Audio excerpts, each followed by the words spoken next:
Hey y'all, welcome to another episode of Booked and Busy-ish.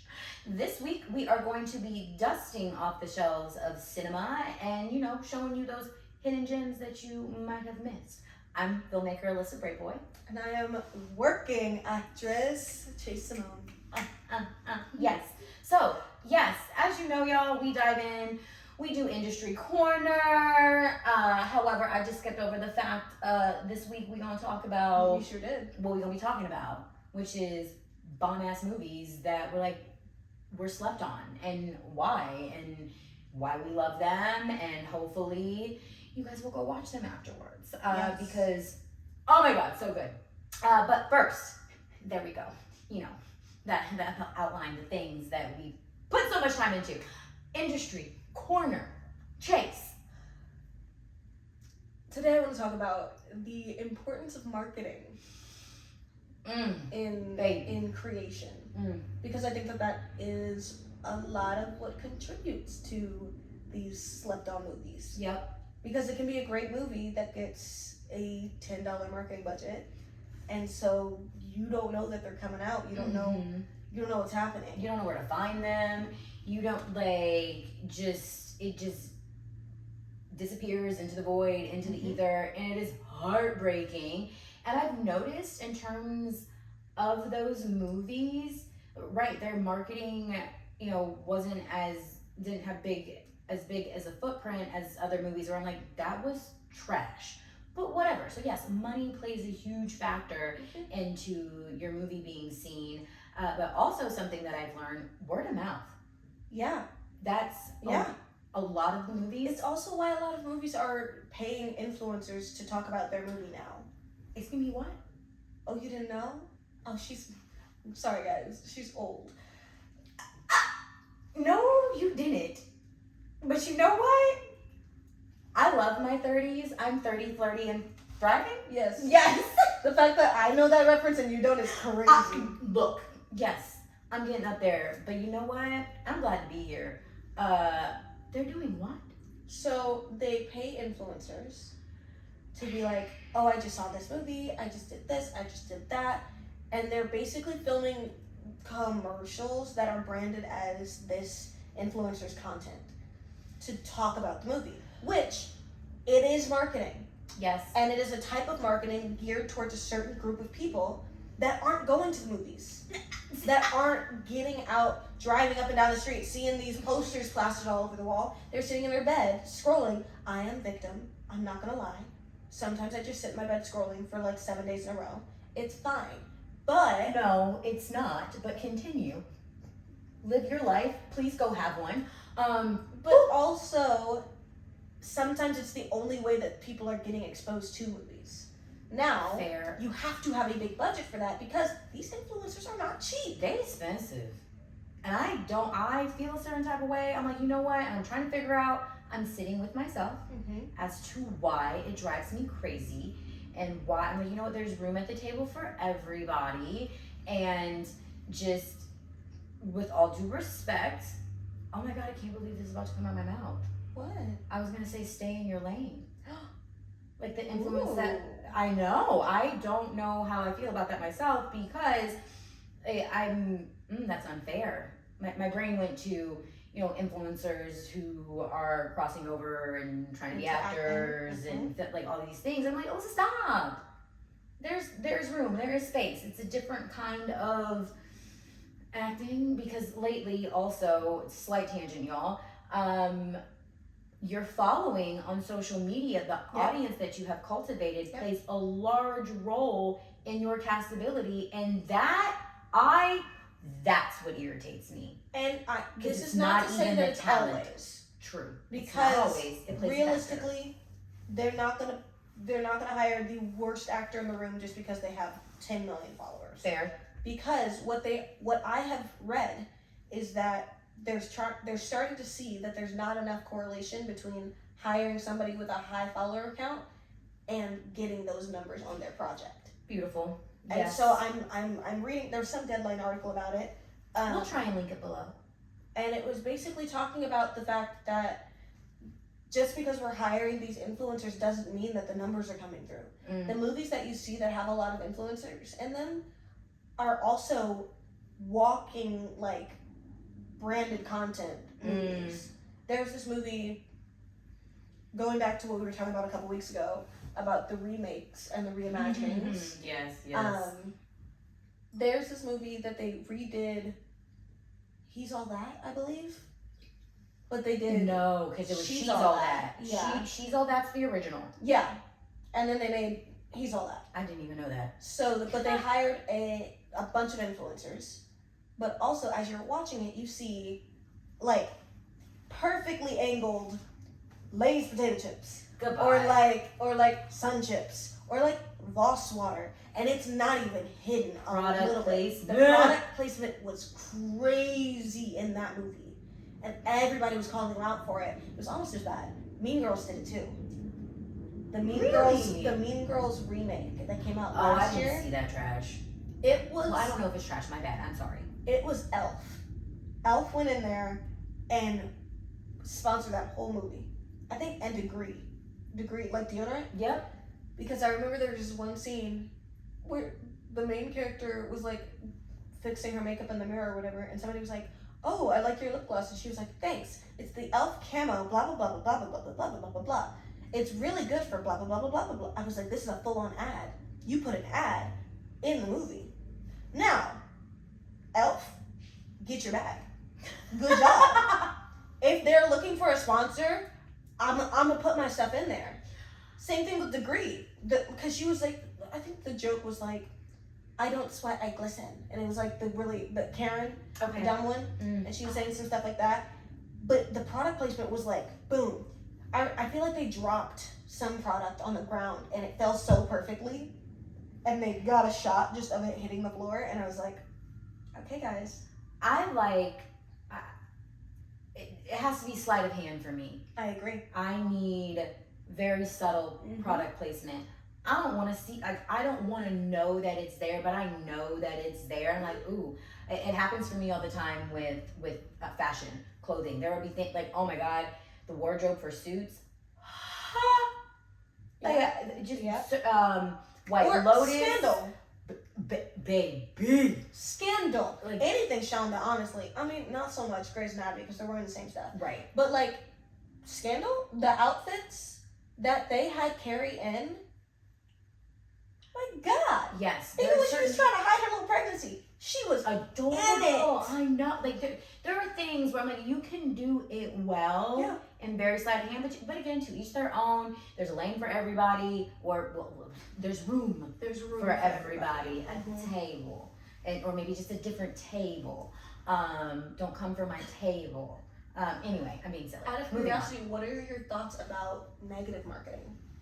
So people going to see a movie and being like, this is what I didn't like about the movie, this was what was bad about the movie, so that other people end up being like, oh, well, if it's that bad, I have to go see it to laugh at it. I have to go see it to do this. I have to go see it to do this. Not to support the movie, but to comment on how bad they felt like it was, and how that contributes, I guess, to the success of the movie. Bad press is still press. I stand by it. Like, you're talking about me, aren't you? My movie, my name is in your mouth. You gonna go see it because you want to know. So I'll take it. And I do think that it adds a good, I don't know the stats, but I do think it's better than no marketing. Yeah. Because it is at least getting out there. However, like we discussed on a previous episode, the bad press from Snow White, nope, not doing it. I'm not gonna see it. I don't want to contribute. I probably won't even watch it when it streams. Like, I don't care. Yeah. Like, I already knew, and thank you for confirming, my intuition of, I'm not watching this. Yeah. Like, if you want to go see so that you know how bad it is, okay. Like, I did the same thing.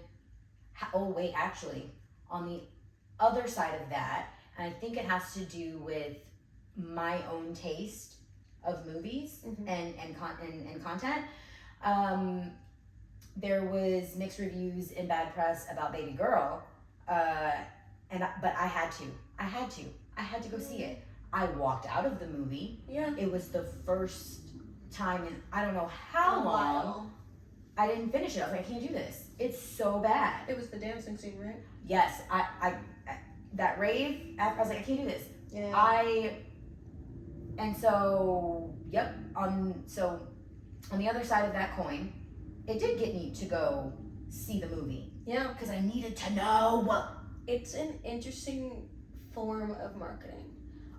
The type of marketing I don't like is the fake reality marketing. So I think Netflix did it recently with Black Mirror. Yes, with Issa at the coffee shop. and she did the thing and and I was like, yo, what I was like, guys, I get it. Like, part of me when I first saw it the first time, I was like, what? Issa? Oh, what is happening? And then I was like, oh, I knew. Like, oh, this is. It was so staged.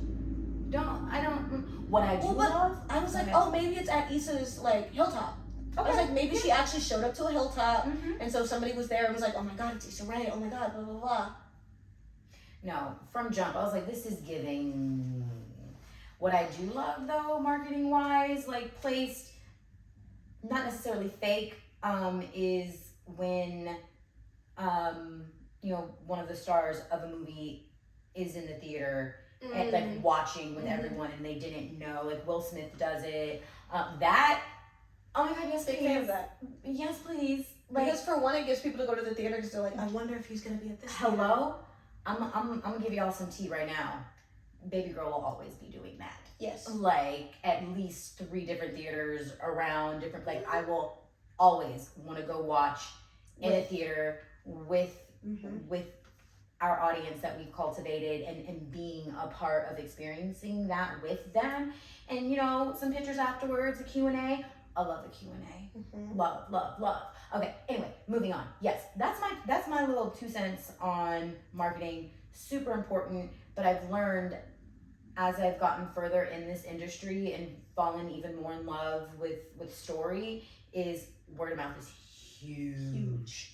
If someone I trust tells me that this is good and I need to see it, or like, Alyssa, I want to know your thoughts, I'm 10/10 gonna sit down and take the time to go to the movies, watch a show, You're gonna sit down and do it because you trust. And there is a sense of trust that needs to come from it. Yes. Because some of these movies that I guess we're about to start talking about that were slept on, obviously, no. The ones that we're going to talk about should not have been slept on. But some of these movies that were slept on should have been slept on. Some of them. A couple of them. And that's okay. Some movies are exactly where they need to be. Yes. We talked about that the other day when we were watching some movie on Hulu at the going away party. Oh, Vacation Friends? We were watching Vacation Friends. And we were talking about the fact that great movie. But it's where it needs to be. Yep. It's on Hulu. It's a streaming movie. That does not negate the fact that it was a very well done movie. It hits the marks that it needed to hit. Boom. It did the things it needed to do. But that's not a movie I needed to see in a theater. No, not at all. And so that doesn't mean that it's slept on. It means that it's serving the purpose that it needed to serve. Round peg, round hole. Yes. It makes sense. And it takes a good team, like an executive team, to know where your movie fits or where your show fit. Well, whatever. Yes, where you stand on, within the industry. And so, okay, Chase, what's the movie that you love that was slept on? Oh Lord. So wait. So the first one I'm going to talk about is Grease 2. Yeah. I agree. Thank you. I loved Grease 2 more than I loved Grease 1. Come at us if you want to, y'all. It was better. It was so good. They knew. I felt more reality. It was so much Grease more grounded and gritty. Yeah. Michelle Pfeiffer, get out of here. 8 down. Oh my god. 8 down. And still having Frenchie as a cameo. Like I was obsessed. See, like that's one of those that sequels. over and over again as a child. Yes. Yep. Same. That's one of those sequels that I was like, I'm okay with this. I'm here for it. This is a world that you can hint at the past, but continue a legacy because you had the T-Birds, you had the Pink Ladies. They were still alive and well without having to see the original cast, Which I loved. It was very so well good. executed. Also, the songs. Baby. The songs were The pageant or the good. show. Yes. What is it? I'll be yours in springtime when the flowers are in bloom. Amazing. Amazing. I wanna. What was it? The writer. Cool Rider. A Cool rider. Yes. I wanna see. OOL. RIDER. Oh my God, It's I not was copywritten. But sorry. But It's bringing me back. the songs in that one were very much, like I talked about before, that I felt them more. Very They were nostalgic. Like, relatable. oh my God, yes. The reproduction song, I was like, yes, because I definitely sat in high school and I was laughing. I was like, first of all, I know what the scientific parts of reproduction are. That's great. I want to just talk about the silly, goofy stuff. I want to ask the dumb questions. And that's exactly what that song was. It was so good. Also, I was a little educated as well. I was like, oh shit, look at me remembering things. And at the end, oh my God, like I missed my last period. It's okay, you can make it up. And I was like, oh Lord. I'm late. It was so spot on. It was so so smart. great. Now I have to go I gotta watch it. I You gotta watch do. it. But, and I'm going to look at my notes for this one. Okay, all right. I looked Give me notes. into what the rating is on Rotten Tomatoes. It is 36%. 36% on Rotten Tomatoes. Rude. And why? Because it was a great musical. It was. Legitimately a good musical. It had good visuals. It had good songs. Again, It was so fun. it was not well marketed, I assume, because Right? now I was not alive when it came out. Bitch, bye. But it feels to me like it was a straight to DVD. I can't remember how it came out. I remember, I think, being at Blockbuster, like, oh my God, I want to watch it. You're right. It probably was straight to whatever. And I would rather see Grease 2 on Broadway than regular Grease. Have you seen a child production of Grease? Now, mind you, I'd rather a child production of Grease than Grease 2. Because... Yes, that's fair. That's fair. But, like, if it was a high But school... even Rizzo has her, like, come on. It's you're a little right. adult. She Come on. She thinks she's pregnant. Hello? I do recall that. Sorry, spoiler alert. Yeah, like, these are That's things fair. that are happening in It is a high school production. And I did Grease in high school, and I wasn't allowed. What? I went to a Catholic school. Oh baby. Yeah. Oh, so we couldn't do anything. No, I get it. The wholesome and the hoe. Hey. What? It's Anyway. not my fault. I didn't choose the Catholic school. I'm just giving you a hard time. Okay, moving on. That is wild. Anyway, I tend to agree with Grease 2 being slept on. Thank you. Y'all, tell us. Have you seen it? Did you not? What do you think? I don't think it deserves a 36%, 36%. on Rotten Tomatoes. 36%. Very rude. For me, Mm-hmm. one of my, hands down, again, dropped it in a previous episode, one of my favorite movies of all time, and I know was slept on, is Original Sin. Yes. Antonio Banderas, Angelina Jolie. It had a 12. It might be somewhere in here. It is. Honestly. It is a 12%. No, that's 7. Oh my God, I love It's 7. somewhere. Oh my God, 7 That's was not different. slept on. Not slept on at all, but ADD great. moment. Oh But my God. great. Now I'm like, I have Original Sin. Like, I It's have somewhere. the DVD, and now I'm looking for it. Anyway, sorry y'all. Distracted. So, 12% on Rotten Tomatoes. How rude. 12? Yes, and it is an 1, adaptation. 2, like 12? 1, 2. 1, 2. That's And I impressive. get it. Like, it's not everybody's cup of tea. But, okay, it's an adaptation of Waltz into Darkness by Cornel Woolrich. Sure. What I love, like one of its tagline, one of the quotes, it's, no, it's not a love story, but it is a story about love. Yes. That movie introduced me to some things, y'all. Mhm. Like, but for me, it was very grounded. It like the truth of like a wild, toxic relationship that was beautiful and real, and explored connection and radical acceptance, and be like, no, like, oh my god, one of the lines that broke my heart. Antonio Banderas looks at Angelina Jolie, and like, maybe spoiler alerts, whatever. So the movie's been out long enough. It has, y'all. Like, but so mail order bride situation, a little bit of con game, not a little bit, conned him out of his money. They fall in love, and she's like, no, you don't love me. You love who you thought I was. And he's like, no, not Bonnie Castle, not whatever the fuck, I forgot. She had so many names in this movie. Not her. I love you. As you stand here right now, the you that I got to, I was like, cracks and all. Okay. Like, help me understand love more and what acceptance is. Like, loving someone good, bad, ugly, indifferent, warts and all, cracks and all. I'm like, oh damn. And it's a choice. Yes. Love is a choice. Every single morning. Yes. You wake up and you make a choice. It gives me goosebumps. And because yes, like, there were some plot holes or whatever, but I'm like, what? Yeah. But the acting and the directing, like the storyline, it was passionate and it was raw, and that's what I'm into.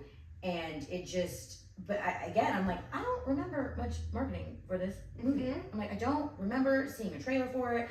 There are just certain things where I'm just like, what? Why? And It's for so such good. a good cast. It's so good. That's something I also think about, where it's like the people in this movie have existing presences, and we're not shouting that from the rooftops.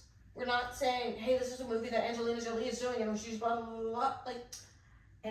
Why not? And it is a little melodramatic. Sure. Like, yes, but you know what?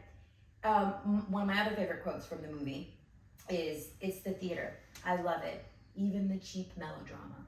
Yes. I'm like, give it to me. Very slept on movie. I introduce it to people and that I care about deeply, like, to get them like into my brain a little bit, understand, and just anyway, moving on. Third, okay, sorry. Like, there's something in my brain where I'm like, that might have to be for like a Patreon episode when we get there, or like a live Q&A stream. But there's a kink of mine, or like that I pulled from that movie, and I just anyway, okay, sorry.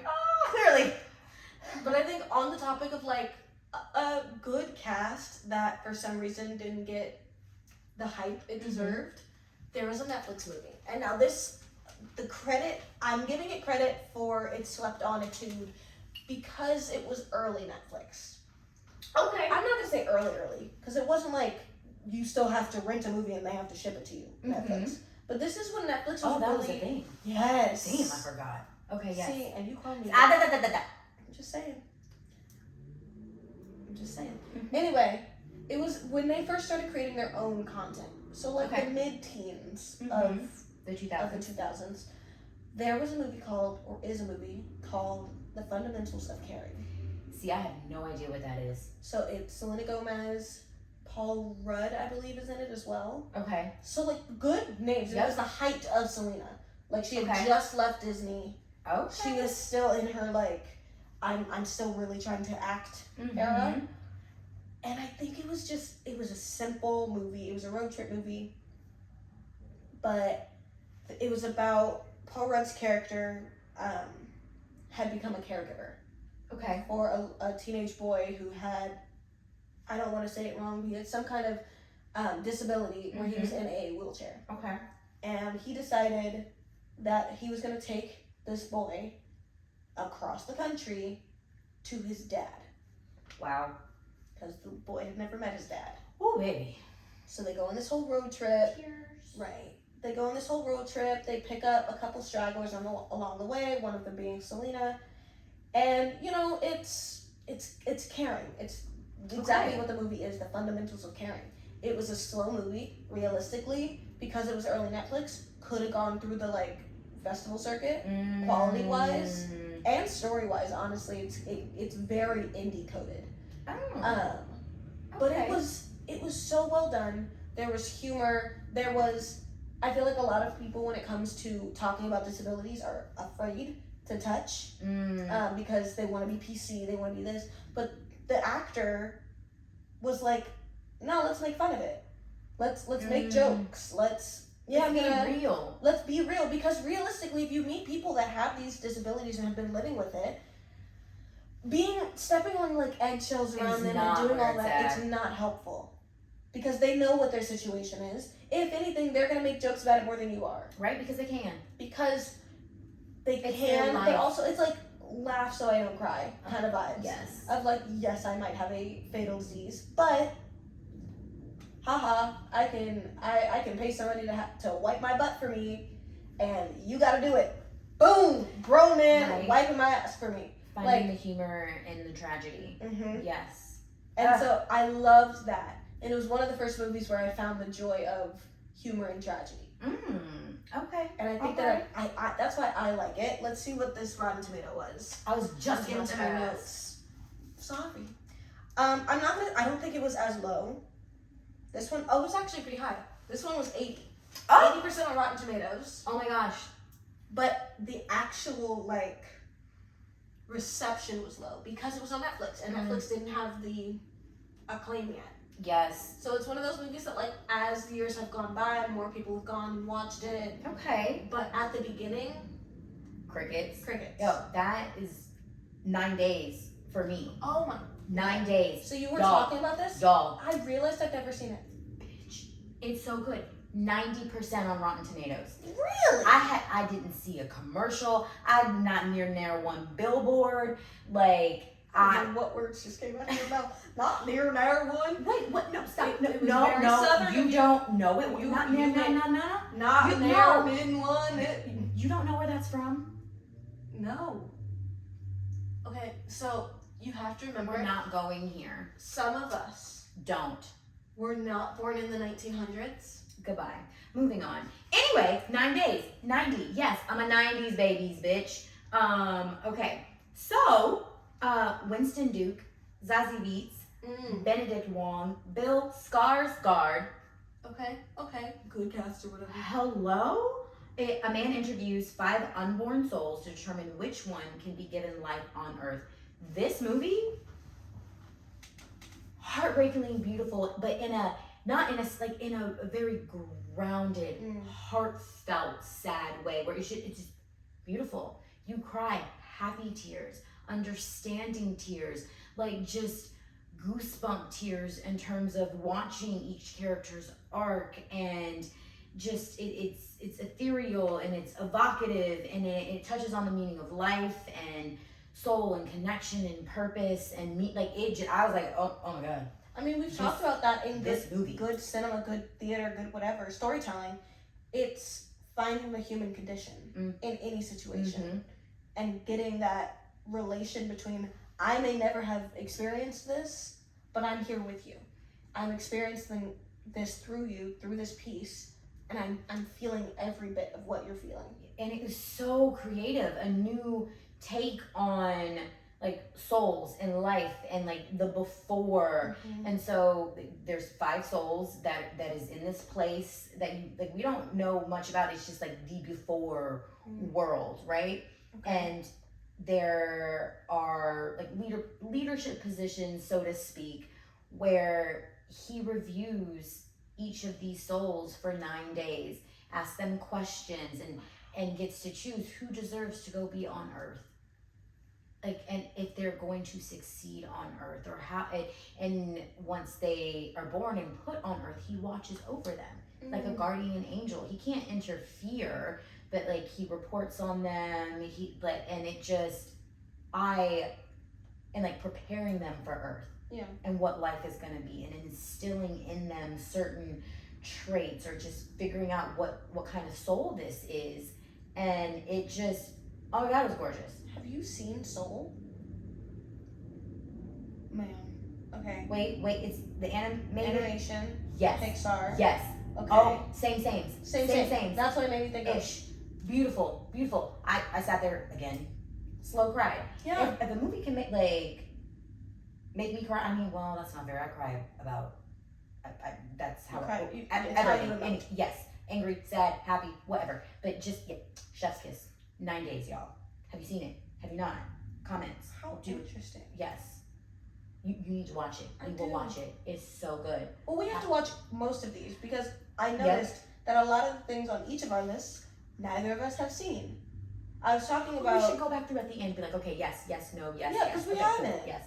Okay. The next one I was thinking of, and it kind of, I have two. I'll say two for this one because I like them for a similar reason, but they're completely different movies. Okay, I will allow it. There's a movie called Instructions Not Included. Nope. I know. And there's a movie called Ramen Girl. Nope. Or it's called The Ramen Damn. Girl. I know. So I'm seeing a pattern, and I'm sure you'll see it too. But so The Ramen Girl was Brittany Murphy. Okay. Whom we love. I love R.I.P. Brittany. And then I know. that was rough. I don't know why you told me that. Sorry. Well, not told me, like I knew, but like why you brought it back up is crazy. Instructions Not Included was, I'm gonna mispronounce this man's name, and I apologize. I know we're homies. But I believe in you.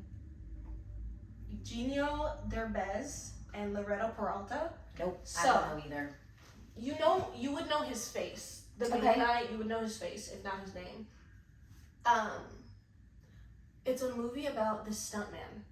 Okay. And he's great, he's lovely, and he has this daughter who he didn't know was gonna be his daughter. He was a player, he was a bachelor of all kinds. Okay. And a baby shows up on his doorstep. And then he was like, oh, okay, so I have to be a dad now. So he becomes a stuntman. Okay. She becomes his agent of sorts. Not really agent, but she spoke English and he didn't. And so that became a thing. And she lives in this paradise of childhood. Her dad buys her anything and everything he wants or she wants. They have the perfect little father-daughter relationship. It's very cute. Obviously, there's a lot of harkening back to the title, Instructions Not Included. Neither of us know how to do this. But then Very there's also sweet. the daughter starts asking about mom and what happened? Where is she? Can we find her?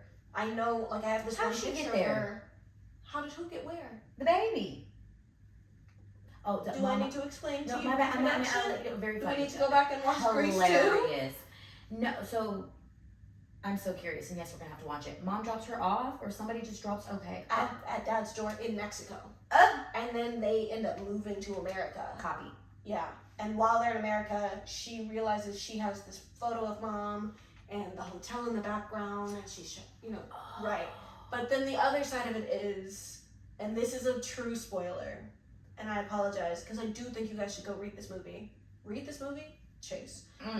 Baby. I do think you all should go watch this movie, but there is a underlying current of something you don't know about the daughter throughout all of this. Oh no. That comes to fruition at the end where it's just you know? Are you telling us or not? I'm not gonna tell you because you need to go watch, and that is called marketing, baby. Hey, word of mouth. But so that's why I like that movie. It was very heartfelt. You see this beautiful relationship between them. There's humor. It's, I think, mostly in Spanish. Fun fact, in my research, I found out that it was one of the top grossing, primarily Spanish-speaking movies in the United States. But in the scope of, movies in the U.S., it was really low. Interesting. And I was thinking about how interesting it is that it held both of those kind of realities. That it can be the highest grossing in this genre, but so low in general. Because again, going back to Rotten Tomatoes, she was a cute 63. Damn. Yeah. Not bad. It's not original sin. But Right. 12? sorry, 12 is crazy. And then The Ramen Girl, I saw The Ramen Girl on Hulu years ago. I happened upon it, I think my cousin put it on. Brittany Murphy and her boyfriend moved to Japan for her boyfriend's job. I don't remember exactly what happened. Boyfriend ends up leaving. 3 or 4 days in. And he's like, oh, I gotta go over here. deuces, and so she's left alone in Japan. Rude. Has no clue what to do with her life, what to do, whatever, and she's just like down, like she's out. And she ends up going across the street to this ramen place. And this is what reminded me of, what was that movie we watched? Tempopo!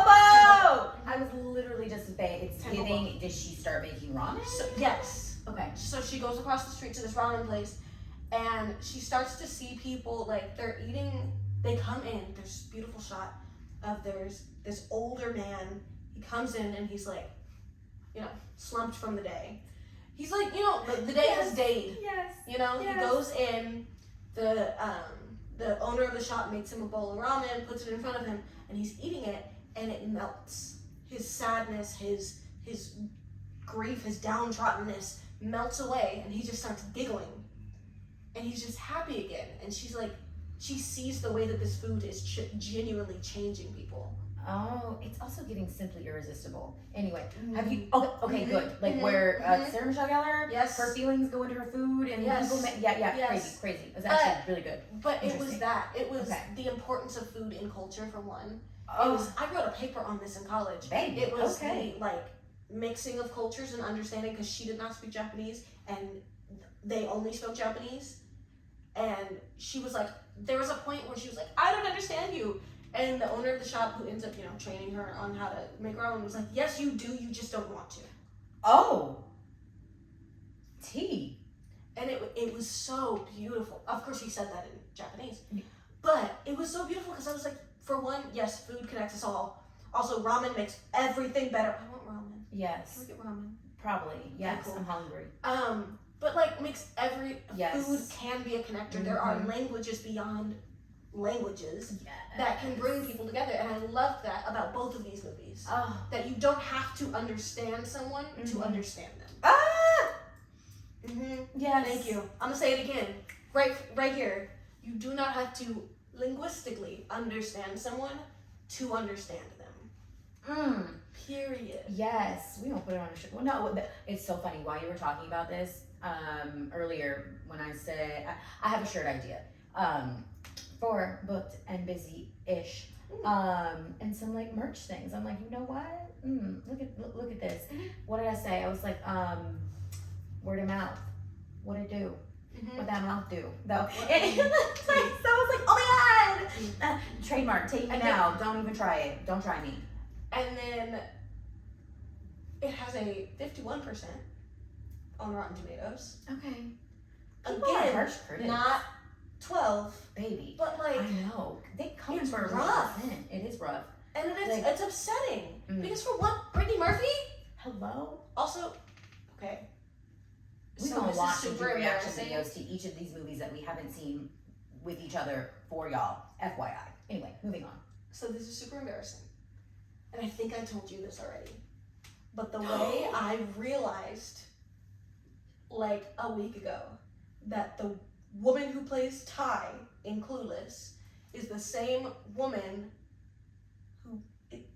It's Brittany Murphy. I didn't Not know. the other I Brittany didn't. Murphy. I thought there were two different Brittany Murphys. I love you. I thought, because I'm seeing Uptown Girls. Because I loved Uptown Girls. Her and, was it Dakota? It was Dakota. Dakota. It wasn't Elle. Dakota. I knew it was one of the Fannings. They both ate. Like, oh my god. Yes. But like, Brittany and Dakota killed that movie. It was going to be on my list, but I feel like it's popular enough. It is. They have memes. So.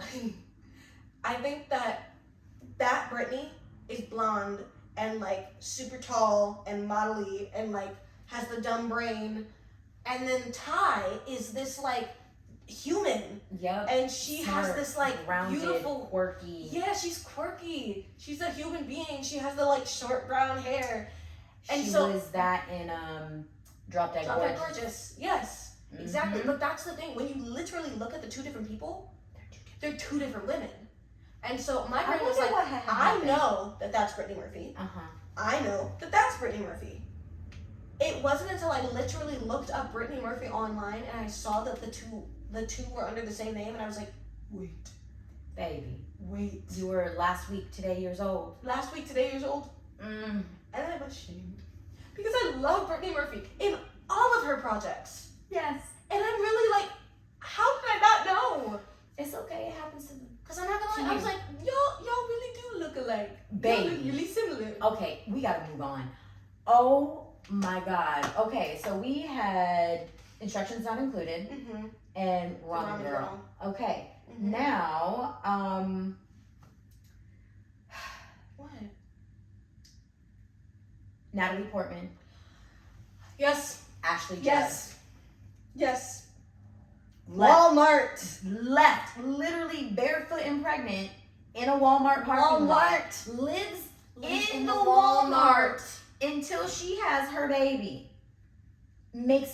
Becomes a media darling. Where the Heart Is, oh my God, I feel like was a slept on movie. Absolutely. 35% on Rotten Tomatoes. Absolutely. Rude.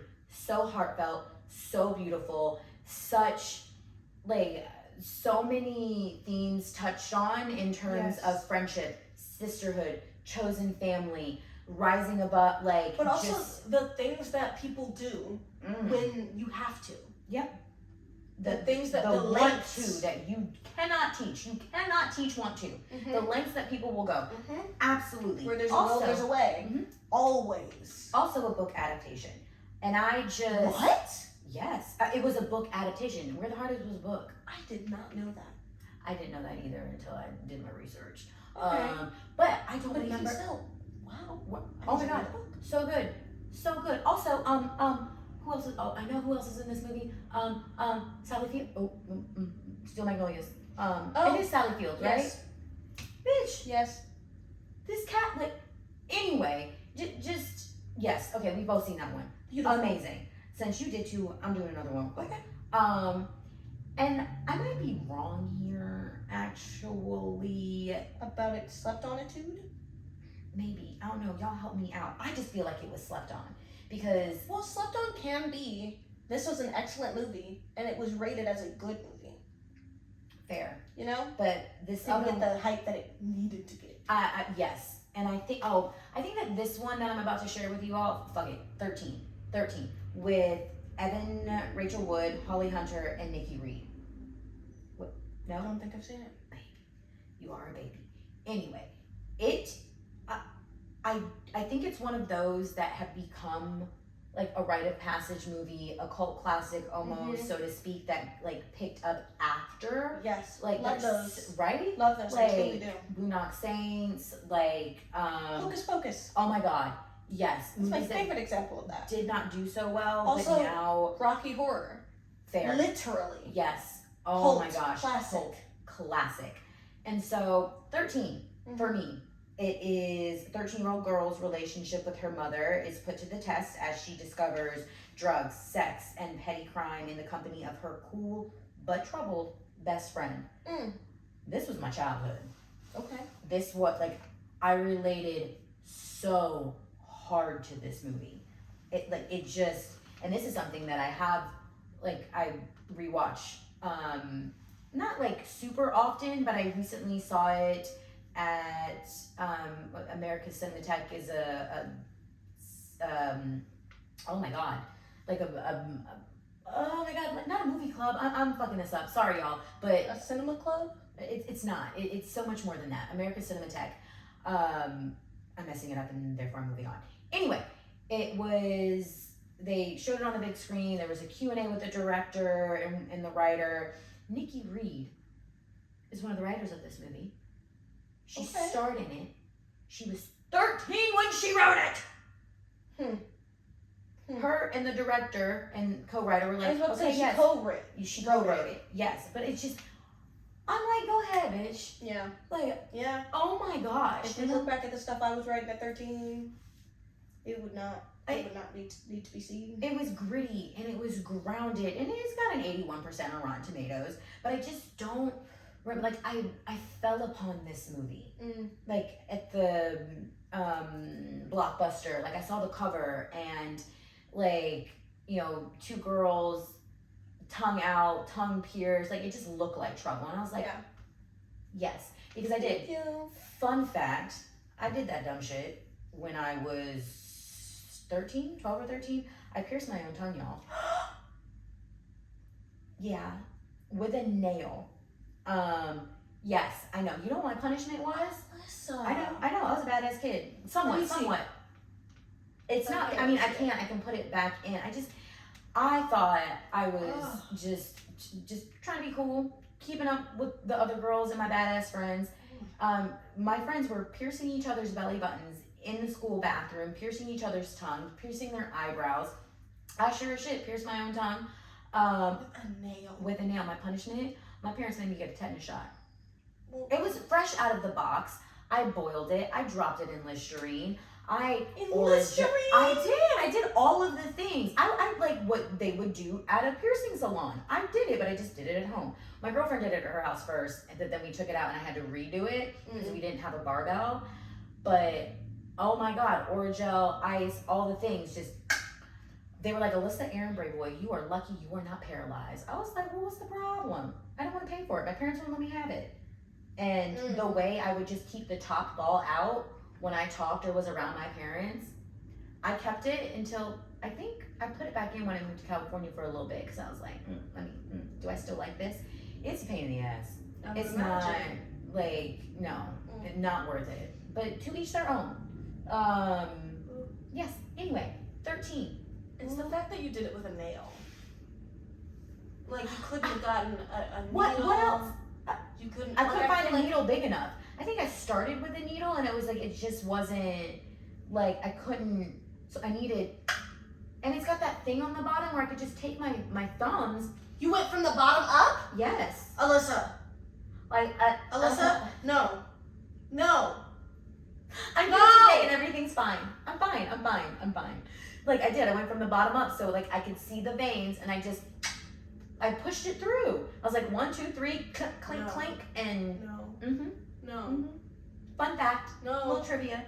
Anyway, I think that might be my last movie that I felt was slept on. I have one more, but I feel like it's on the fence and not really fair. Come on, Chase. No, because there's another one that we talked about. Both of us. Okay. Love Potion number 9.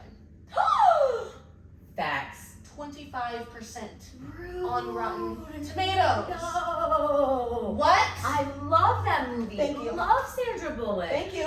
Love the whole concept. Thank you. Her transformation. Thank you. A little miscongeniality before miscongeniality, but like, oh my god, and I loved magic. And I love love. So yes. And it was comedy. It was original. It was the freaking monkeys that were just humping everything. So funny. So funny. Also, the way that Sandra, kind of a tangent, was working. Ma'am. In the 90s, when I tell you she had 2 to 3 movies a year. And busy. A year. Her and Julia Roberts. Yes. Oh my god, Aaron Brockovich. Constantly working. Yes. Notting Hill. So good. So Runaway good. Bride. Her and what's his name? Also Pretty Woman. Her and they worked. It's not. It's no, y'all, we're so sorry. Oh my gosh! And I was gonna say Hugh God, Grant, but it's not Hugh Grant. This is gonna drive me insane. It's gonna. Yep. We can do it. Luckily, today's day and age, we have something called the internet and something called Jujul, which Chase is gonna do right now. I am gonna for us. Richard Gere. Yes. Good job. Oh my god. Good job. My brain. Thank you. I was like, wait, no, I have to. It's you know what's in here. crazy? Richard Gere. Mm-hmm. I was thinking through a song from Crazy Ex-Girlfriend because they reference it. I haven't seen it. Oh. Anyway, slept on show. Yes, Love Potion number 9. Totally so slept on. So good. Okay, you got more for us. I do have more, but we've been talking for so long. We have? Okay, just throw them out there. Just throw them out there. The only other one that I was going to say was Secret Life of Bees. I don't know if that was slept on. It was slept on. Okay, you're right, I haven't seen it. My bad. I knew another of it. Dakota Fanning movie. Okay. Queen Latifah. Jennifer Hudson. Facts. Alicia Keys. Oh wow, I forgot about that. It was. Oh wait, have I seen it? I swear I've seen it. So I don't know. good. But yes, we've been talking for a yes. My last one, but I really don't think it was slept on because it's become a classic. The Fifth Element. Bruce Willis, Mila Jovovich. I can't say that right now. Gary Oldman, Ian Holm, and Chris Tucker. Oh my god, so good. It hits all of the boxes. So many things. It's actually one of my favorite movies, and I'm thinking I'm either gonna do for my 35th birthday, yes, I said it, whatever, this year, May 15th, doing a like a private screening, like renting a theater. Ooh. And it being themed, like everyone has, yes, you have to dress up renting out a space, putting it on the big screen. I did that for my 31st birthday, and it was Casablanca, and it was amazing, and I loved it. So much fun. But The Fifth Element, and I don't know why, is playing at a theater on May 14th. So I actually might do that instead, and just be like, you know, we gonna save some pennies. Same. Because the way of the world right now, the economy and all of the things. A different episode. Yep. A different episode. But yes, love The Fifth Element. 10/10. Recommend. Don't know if it was slept on, but I'm obsessed with that movie. It needs more eyes. That. Yes. Which hopefully you all will give it. Hopefully yes. you'll give all of the movies that we brought up today more eyes, more love, higher ratings on Rotten Tomatoes, because they all deserve higher ratings. Original Sin with 12% is wild. Y'all, we're gonna watch that movie together. We're going to go watch it. It's gonna happen. It's gonna happen. But tell us, what are some of the movies that you feel have been slept on? Were we wrong? Do you think that some of the movies we brought up aren't slept on? Do you think that they got the credit that they deserve? Which you'd be wrong, but we want to know. Because clearly we're the experts here. Yeah, we are. But yes, thank you so much for joining us for another episode of Booked and Busy-ish. Again, I'm filmmaker Lisa Grable. I am working actress. Yes, don't forget to like, comment, subscribe, do all the things. And we'll catch you next time. Bye. Yay! Okay, look at us running through things. I was like, make sure that, yes, 52 minutes, not bad. Okay.